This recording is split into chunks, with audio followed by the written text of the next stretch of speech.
ચાલો BCom sem 6 Gujarati સમતુટ બિંદુનું જે આપણું જે દાખલા ગણતા હતા એમાં ઉદાહરણ નંબર 10 પેજ નંબર 264 ઉપર ઓકે તમને રકમ છે એ મોકલેલી જ છે પણ છતાંય હવે આજે આપણે દાખલો ગણીએ છીએ ને એમાં એક ફરીથી એક વખત તમને આ વસ્તુ યાદ કરાવી દો. આમ તો એક વખત આપણે ડિસ્કસ કરી લીધી પણ છતાં યાદ કરાવી દો કે બીપી એટલે કે સમતુટ બિંદુ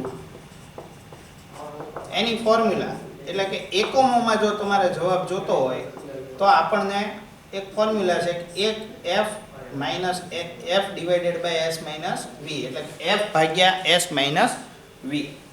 અને જો આ રૂપિયામાં જોતું હોય તો એને ગુણ્યા તમે વેચાણ કિંમત કરી નાખતા હતા એટલે કે s અથવા અહીંયા ગુણાકારમાં s લખી નાખો તોય જવાબ આવી જતો હતો. હવે અમુક વાર દાખલાઓમાં એવી પરિસ્થિતિઓ ઊભી થઈ જાય કે જ્યાં આગળ તમને આપેલું હોય નહીં એટલે કે s અને v બંને વસ્તુ જ્યારે અવેલેબલ નથી ત્યારે શું કરવાનું તો તમને એક વસ્તુ કહી દઉં. એ સમયે તમને બીપી અથવા તો સમતુટ બિંદુ તમે એકમમાં શોધી શકશો જ નહીં તો તમે શેમાં શોધી શકશો તો કે રૂપિયામાં, અને એ પૂછશે પણ નહીં. આ તમને કહી દઉં ઓકે. તો જ્યારે તમને રૂપિયામાં ગોતવાનું હોય ત્યારે f ભાગ્યા pvr કરી નાખવાનું. જ્યારે s અને v ની કિંમત ન આપી હોય દાખલામાં તમને ત્યારે તમારે શેને ધ્યાનમાં લઈ લેવાનું pvr. હવે pvr એટલે કે પ્રોફિટ વોલ્યુમ રેશિયો એટલે કે નફા જથ્થા ગુણોત્તર. ઓકે તો નફા જથ્થા ગુણોત્તરની ફોર્મ્યુલા આપણને ખબર છે કે c divided by s multiply by 100 એટલે કે c ભાગ્યા s ગુણ્યા 100. ઓકે તમે f ભાગ્યા સીધું pvr કરશો એટલે તમને શું મળી જશે રૂપિયામાં તમને સમતુટ બિંદુ મળી જશે. ઓકે તો આ એક બાબત છે એ તમારે ખાસ ધ્યાન રાખવાની છે કે જ્યારે આપણને s માઇનસ v એકમ દીઠ ન આપેલું હોય અથવા એ આપ્યું જ નથી તો તમારે સીધું pvr વાળી તમારે કિંમત છે એ ધ્યાનમાં લઈ લેવાની છે અથવા pvr વાળી ફોર્મ્યુલા અથવા સૂત્ર છે એ ધ્યાનમાં લેવાનું છે. પણ તમને આ બાબતનો ખાસ ખ્યાલ હોવો જોઈએ કે f ભાગ્યા pvr છે એ આપણે કરવું પડે. અને બીજી એક વસ્તુ કે અહીંયા આગળ s અને v જે બંને આપે છે આ બંને કેવા હોવા જોઈએ એકમ દીઠ હોવા જોઈએ. ઓકે જો કુલ રકમ રૂપિયામાં આપ્યા હોય તો પણ તમે કુલ રકમ રૂપિયા વાળું પૂછાય ત્યારે તમે આ ફોર્મ્યુલા એપ્લાય કરી શકો નહીં, ત્યારે પાછું pvr જ તમારે વાપરવો પડે. એટલે pvr છે એ મૂકી દેવાનો જ્યારે એવી પરિસ્થિતિ ઊભી થાય ત્યારે કે જ્યારે તમને એકમ દીઠ s પણ નથી આપ્યો એટલે કે વેચાણ કિંમત પણ નથી આપી અને એકમ દીઠ ચલિત ખર્ચ એટલે કે એકમ દીઠ આપણી જે v એટલે કે વેરિયેબલ કોસ્ટ પણ નથી આપી તો આપણે શું કરવાનું રહે એની ગણતરી છે એ pvr નો ઉપયોગ કરીને કરવાની રહેશે. અને આ દાખલો છે એ સ્પેસિફિકલી એ પોઈન્ટ સમજાવવા માટે જ તમને ગણાવવામાં આવેલો છે. ઓકે તો 10મો દાખલો છે અને એમાં પહેલો જ પોઈન્ટ જુઓ કે નીચેની માહિતી પરથી વર્તમાન પરિસ્થિતિનો ચોખ્ખો નફો સમતુટ બિંદુએ વેચાણ અને ₹90,000નો ચોખ્ખો નફો કમાવા માટે જરૂરી વેચાણ શોધો. એટલે 3 વસ્તુઓ પૂછી. એક તો તમને ચોખ્ખો નફો ગોતવાનો કીધો, ચોખ્ખો નફો. પછી તો કે સમતુટ બિંદુએ વેચાણ. જો એમને તરત જ શબ્દ શું વાપરી નાખ્યો સમતુટ બિંદુ શોધો એમ નથી કીધું. શું કીધું સમતુટ બિંદુએ વેચાણ એટલે કે રકમ રૂપિયામાં શોધો કહેવાનો મતલબ. આનો ઇનડાયરેક્ટ મીનિંગ શું કહેવાય રકમ રૂપિયામાં શોધો. જ્યારે તમને આમ કે એટલે સમજી લેવાનું કે નીચે તમને s અને v છે એ લગભગ આપશે નહીં એટલે તમારે pvr વાળી ફોર્મ્યુલાથી આગળ વધવું પડે. અને ત્રીજી વસ્તુ શું કીધી જો ₹90,000 નફો કમાવો હોય તો જરૂરી વેચાણ શોધો. ઓકે તો આટલી વસ્તુઓ છે એ તમારે ધ્યાનમાં રાખવાની છે. હવે તમે સૌથી પહેલાં બીકોમ સેમેસ્ટર 6 ગુજરાતીનો આપણો જે ક્લાસ છે એ અને સાથે અહીંયા આગળ હું લખી નાખું છું સમતુટ બિંદુ વાળું આપણું જે ચેપ્ટર છે એ લખવાનું રહી ગયું છે. ઓકે ચલો તો આપણી આગળ જે અવેલેબલ ઇન્ફોર્મેશન અથવા માહિતી છે એ શું છે સૌથી પહેલાં તો કે તમને વેચાણ આપેલું છે. હવે જો ખાસ યાદ રાખજો ચોખ્ખો નફો શોધવો હોય તો અંદર એક ફોર્મ્યુલા આપીશ ને એ બધા ફોર્મ્યુલા પ્રમાણે ગણતરી કરે છે પણ હું હંમેશા આવકનું પત્રક છે એ બનાવી નાખતો હોઉં દાખલામાં. બરાબર તો તો આપણે પણ આવકનું પત્રક જો બનાવીને ગણતરી કરશો તો બહુ સહેલાઈથી પૂરું થઈ જશે. આવકનું પત્રક તમને બધાને ખબર જ છે કે ભાઈ વિગત, રકમ રૂપિયા. ઓકે, હવે જુઓ વેચાણ. આપણું વેચાણ છે એ કેટલા રૂપિયા છે? તો કે વેચાણ છે એ 3 લાખ રૂપિયા છે. ઓકે, માઇનસ ચલિત ખર્ચ છે એ તમને આપેલો નથી. જોઈ લો, ચલિત ખર્ચ અવેલેબલ નથી. અને ફાળો તમને આપેલો જો, એટલે કે S એટલે કે વેચાણ, ચલિત ખર્ચ એટલે કે V અને ફાળો એટલે શું? તો કે C. હવે જો ફાળા માટે તમને એક માહિતી આપેલી છે અંદર કે ફાળો 30% છે, એટલે કે વેચાણના 30%, એટલે કે 3 લાખ રૂપિયા છે એની 30% રકમ છે એ શું છે? ફાળો છે. એટલે કે 90,000 રૂપિયા. 90,000 રૂપિયા તમારો ફાળો થશે.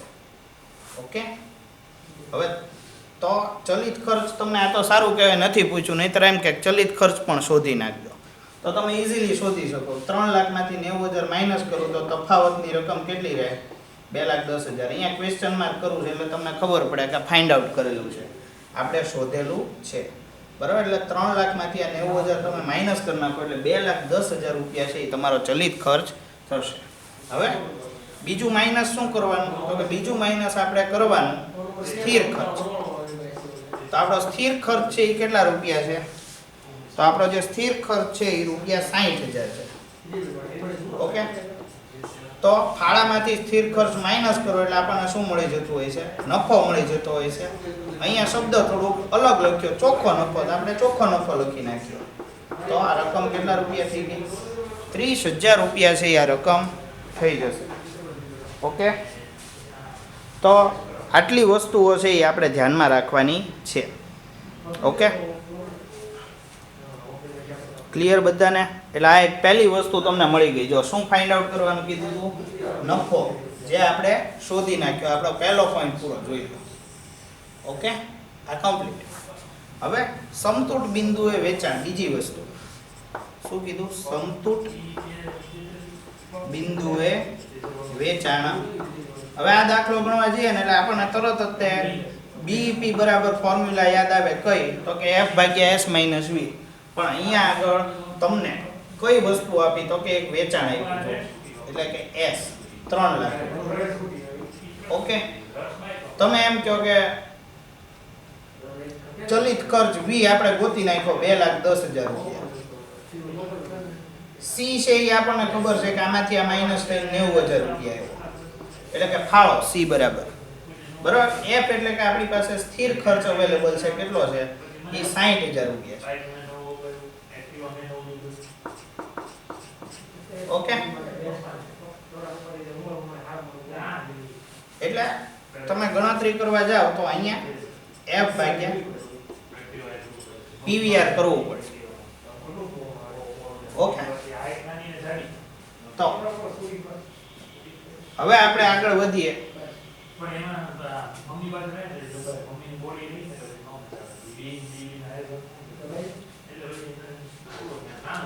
એટલે હવે આપણે આમાં આગળ વધીએ તો કઈ રીતે ગણતરી કરવાની થાય? તો કે BEP બરાબર F/PVR.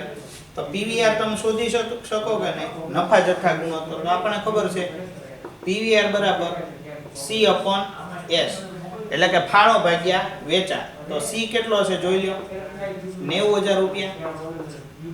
S એટલે કે વેચાણ કેટલું છે?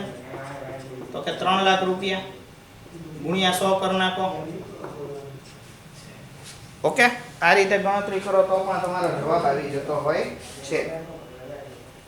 ઓકે, તો PVR આપણે ગણીએ તો આપણો જે પણ નફા જથ્થા ગુણોત્તર છે એ તમારો 30% થતો હશે. ઓકે, તો અહીંયા આગળ તમારે ગણતરી કરવા માટે લખવું પડે કે આગળ 60,000 આપણી જે ફિક્સ કોસ્ટ એટલે કે સ્થિર ખર્ચ છે એ, અને એને ભાગ્યા આપણો PVR 30%. તમે ગણતરી કરો તો તમારો જવાબ આવતો હશે 2 લાખ.